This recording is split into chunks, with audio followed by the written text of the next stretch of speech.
opening the center, controlling key squares, and preparing to develop the king's bishop and queen. Asserting immediate flank control, this pawn thrust immediately challenges white's central ambition and signals a fierce fight for central squares. Initiating rapid development, this knight aims to seize central space and pressure black's pawn structure. Paving the way for the dark-squared bishop, this solidifies the pawn structure, setting up a potentially robust defensive setup. Launching a central pawn thrust immediately contests space and opens lines for development, aiming to destabilize black's setup. Embracing open lines, black cedes central presence for liberating pawn structures, initiating a dynamic fight for initiative. The knight immediately assumes a central post, ready to support pawn advances and pressure black's queenside. Developing the knight to f6, black embraces tactical challenges, immediately contesting the center and preparing castling.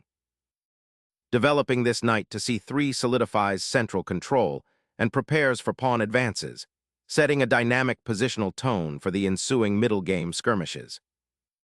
Preparing the b5 pawn thrust adds crucial kingside space and aims to disrupt white's knight coordination, subtly influencing the queenside game. Developing the bishop to d3 aims to prepare castling and supports the central d4 pawn, while simultaneously eyeing the kingside. It's a standard, active development choice in this Sicilian Najdorf structure, aiming for rapid piece coordination and an assault on black's queenside ambitions. Shifting the pawn structure now subtly prepares for kingside development, while also keeping options open for piece maneuvering by freeing the path for the bishop. This unassuming advance creates a potential outpost for a knight later, hinting at a long-term strategic vision beyond the immediate skirmishes. This aggressive pawn push immediately stakes a claim in the center and prepares to expand on the kingside, but it also weakens the dark squares around the white king, a potential target for black's knights.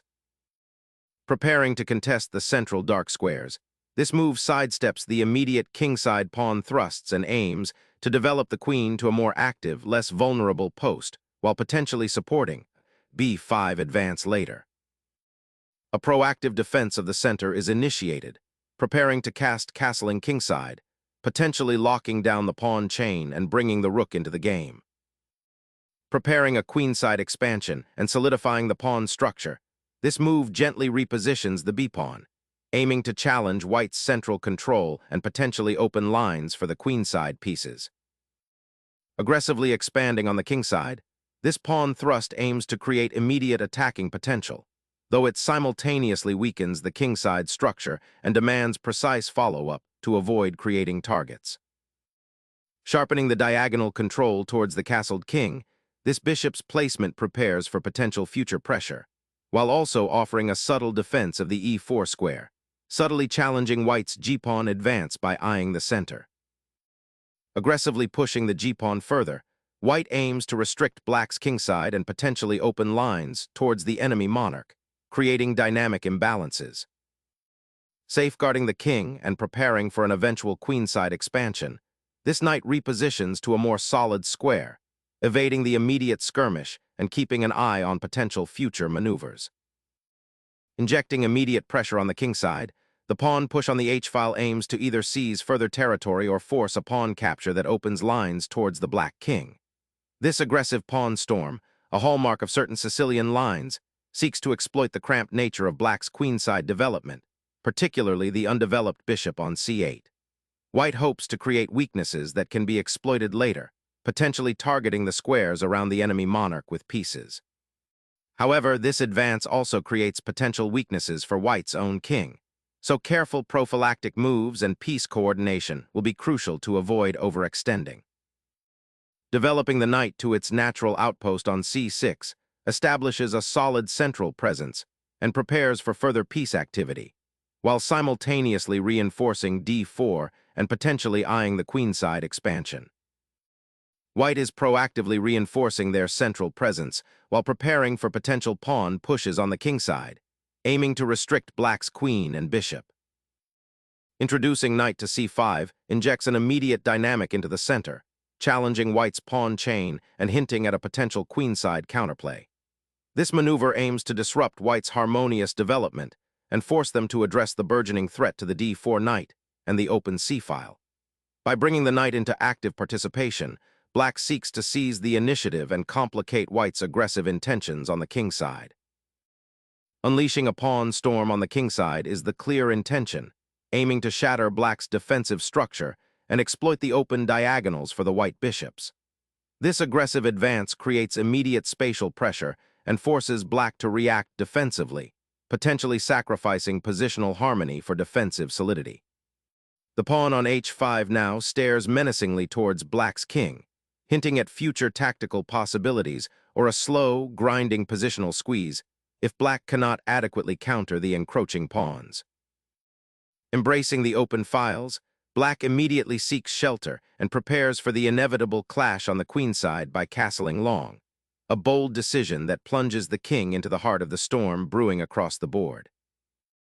White is embracing a sharp, double-edged kingside advance with an opposite-side castling scenario, signaling an immediate slugfest where both monarchs could become targets. Consolidating the kingside defense and preparing for potential pawn breaks on the queenside, this repositioning of the bishop aims to activate the piece and support the central pawn structure. Securing the monarch from potential kingside storm and ensuring the king's escape route to the queenside offers a breathing room, though it subtly shifts the immediate focus away from developing a decisive attack on black's potentially exposed monarch on the queenside. Securing the king behind the pawn shield, black prioritizes safety, a wise decision given white's kingside ambitions and the open d-file. But this passive maneuver invites further positional pressure, potentially stifling piece activity on the queenside as the entire structure now becomes defensive. Striking the knight decisively on c6, white initiates a pawn structure change, potentially opening the diagonal for the queen and forcing black's hand in the ensuing exchanges. Observe how this simplifies the central position and prepares for a potential rook lift or a pawn storm on the kingside, while simultaneously aiming to restrict black's queenside development by creating doubled pawns.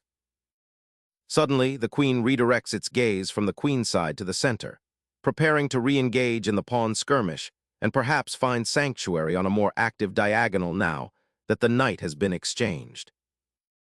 Developing the bishop to d4 centralizes it, creating a strong diagonal pointing towards black's kingside and reinforcing the e5 square.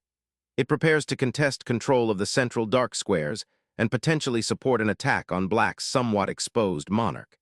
This also subtly discourages black from advancing their queenside pawns prematurely, as it adds pressure to the c5 pawn. Black seeks to activate the rook on the g-file, potentially challenging white's pawn chain and opening lines for counterplay, while simultaneously reinforcing the weakened dark squares around their king, which is currently exposed on the queenside. Shifting the queen to e3 aims to amplify pressure along the open d-file and potentially support a future pawn push on the kingside, while also creating a tactical nexus around black's still somewhat exposed king. The rook establishes a vital presence on the open file, actively contesting control and preparing for potential incursions into white's territory. This maneuver, placing a rook on the g-file, aims to pressure black's castled king, potentially opening lines for further attack. It signals white's aggressive intentions, seeking to exploit the pawn structure and create attacking chances on the kingside. The rook's repositioning might also serve to defend the kingside pawn storm should black counterattack.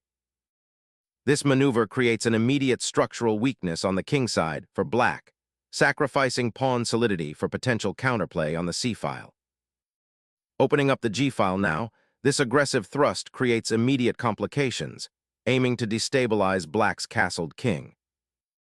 Initiating pawn storm dynamics with a double-edged sacrifice, f6 dramatically reconfigures the pawn structure, aiming to disrupt white's central control and potentially open lines for counterplay on the kingside, though it introduces significant weaknesses around black's king. Initiating a decisive repositioning, the bishop relocates to a diagonal that now eyes the formidable pawn structure on black's queenside, potentially setting up future pressure points or offering support for an advancing pawn.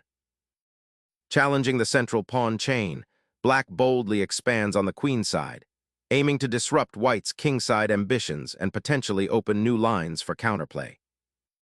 Opening the b-file with the bishop's capture drastically alters the pawn's structure, creating a potentially weak square on c5 and offering a pathway for your queen to infiltrate.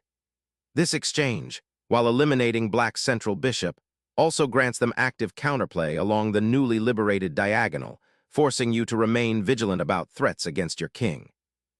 The strategic implications revolve around whether you can leverage the open lines for a decisive attack before black mobilizes their pieces effectively on the queen side. It's a critical moment where positional maneuvering meets the ever-present danger of tactical skirmishes.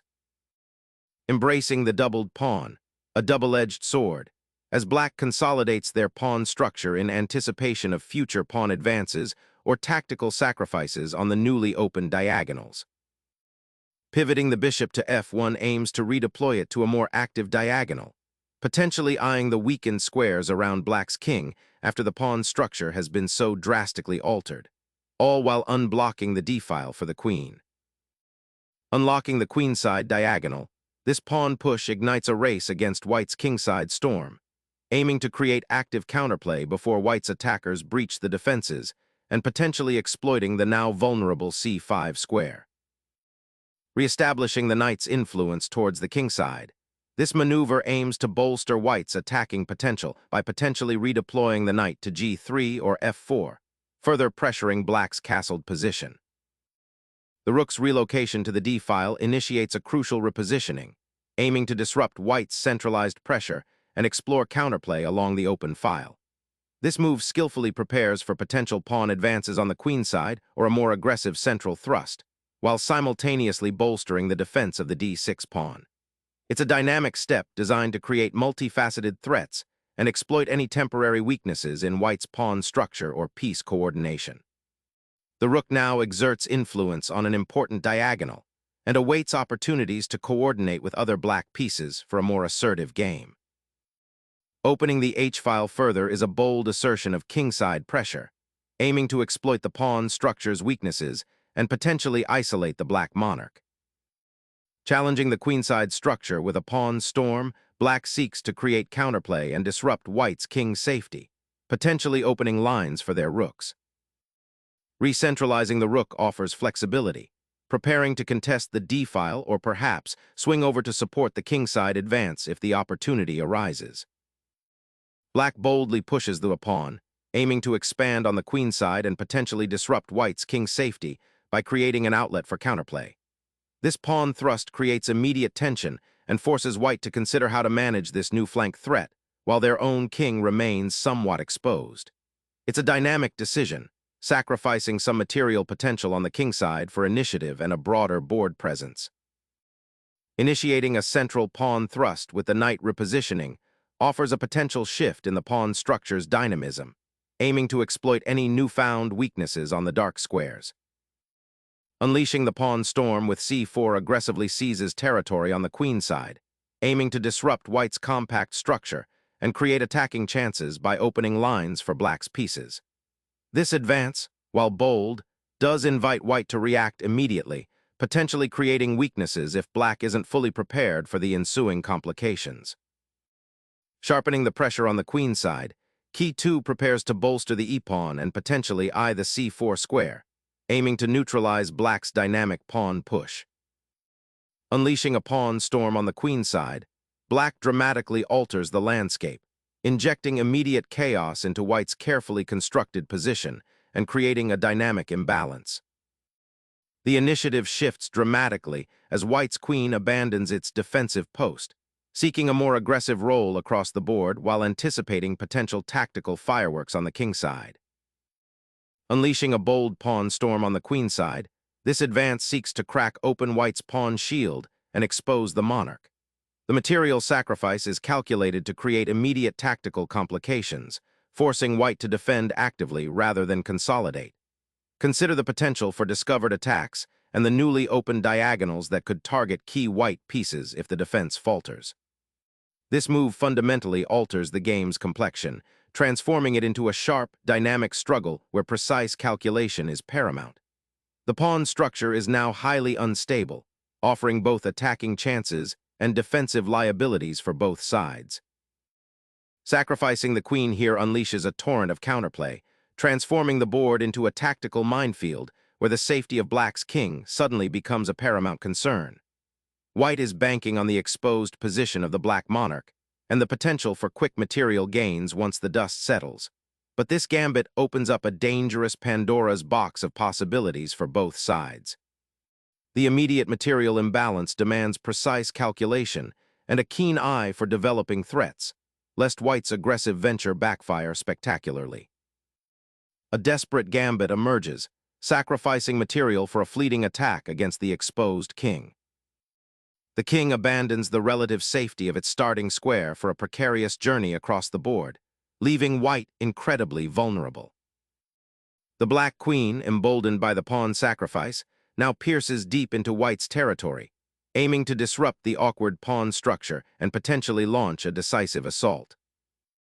The rook's repositioning here activates a previously passive piece, aiming to contest the open a file and prevent black's pawns from advancing further on the queen side, while simultaneously preparing for potential exchanges that could simplify the position and alleviate pressure on White's vulnerable king. A desperate gamble to expose the white king, this check forces a crucial decision. Black's pawn sacrifice, while sacrificing material, creates a chaotic situation, hoping to disrupt White's coordination and potentially open lines. The challenge for White now is to navigate this sudden tactical explosion without falling victim to the immediate threats, while Black must hope the pawn's distraction leads to a greater positional advantage or a mating attack. It's a stark shift from the positional maneuvering, plunging both sides into a sharp, calculation-intensive phase where a single slip could prove decisive. The king, having dodged initial threats, now ventures into a potentially perilous open landscape, necessitating vigilant watchfulness as Black aims to exploit the exposed position. A desperate attempt to disrupt the monarch's exposed position, swinging the queen into the heart of White's camp amidst this chaotic pawn storm. Embracing the inevitable, White tucks their monarch to safety, recognizing the immediate danger and prioritizing survival over aggressive counterplay. The black queen, now firmly entrenched on a4, exerts immense pressure on White's queenside, creating a dynamic imbalance. The capture of the pawn finally brings an end to the protracted pawn storm on the kingside, simplifying the board but potentially leaving White's monarch exposed to the persistent pressure along the queenside files. The bishop now stands firm, a silent guardian of the captured queenside majority, aiming to disrupt White's central control and leverage the open c-file for counterplay. Reclaiming the vital a-file with the rook signals an immediate shift towards endgame play, aiming to disrupt Black's pawn structure and create counterplay where none existed. The unleashed power of the queenside pawn storm has finally materialized, forcing White's king into a precarious central position as the long diagonal opens. Liberating the rook from its pinned status on the b-file opens up immediate threats and forces a significant material decision from Black. White's pawn structure on the queen side, particularly the isolated b-pawn, is now under direct scrutiny, and Black's king, while still somewhat shielded, finds itself increasingly exposed as the defensive formation around it thins. This transition to a more open board with active pieces for both sides means every pawn push and piece placement carries weight. Sensing the inevitable material loss, Black recaptures the rook, aiming to exploit the somewhat exposed white king and the open files that might offer some counterplay. The king's journey back to safety is paramount now, aiming to escape the open files that are rapidly becoming a serious liability. Unleashing a desperate check to disrupt the white king's newfound sanctuary on the flank, the black rook initiates a final, aggressive gambit as the material disadvantage becomes insurmountable. The king's desperate scramble to avoid the deadly rook and bishop battery finds a temporary, yet precarious, sanctuary. The rook now lands on the 7th rank, a powerful outpost to disrupt White's coordination and probe the weakened king's defenses, setting the stage for potential discovered attacks or piece sacrifices. A desperate attempt to salvage some semblance of a defensive structure, but this king walk now looks alarmingly exposed, opening up lines that were already precarious. The bishop's journey to c5 now ties the white rook to the defense of the b2 pawn, creating a significant positional bind that black has meticulously constructed through their pawn's storm and peace activity. Unlocking the d-file becomes paramount as white rallies their rook to potentially penetrate the enemy position and exploit the weakened light squares around the black king. Initiating a daring sortie, this maneuver aims to exploit the now-open king's file and threaten immediate disruption in white's camp, forcing a reaction. Unleashing the bishop to attack a key pawn and disrupt black's potential counterplay on the queen side. A desperate check, aiming to disrupt white's pieces and perhaps force a favorable exchange. But the black bishop is now exposed on an open diagonal, potentially becoming a target. Conceding the important central file to the rook allows black to activate their remaining forces and solidify their advantage, creating a dangerous outpost for the bishop. The black rook, now free from its defensive duties, embarks on an adventurous journey towards the kingside, probing for weaknesses and potential mating threats against the exposed white monarch. Securing the crucial g-file for potential advances or piece redeployment offers a solid defensive anchor. The pawn's advance to c3 throws a wrench into white's plans, creating an immediate threat to the bishop on f1 and demanding white's attention. This bold pawn push seizes critical central squares, potentially hindering white's pieces from effectively coordinating and reinforcing their position. It forces white to make difficult decisions, as any passive response could allow black to solidify their advantage or even launch a dangerous attack. Facing an endgame transition with a significantly weakened kingside, the king's repositioning here aims to escape the open file and potentially find safety behind the remaining pawns, while hoping to create some defensive coordination for the beleaguered pieces. A courageous attempt to salvage a lost position by pinning down the white rook and potentially creating counterplay on the queen side, though the material deficit remains overwhelming.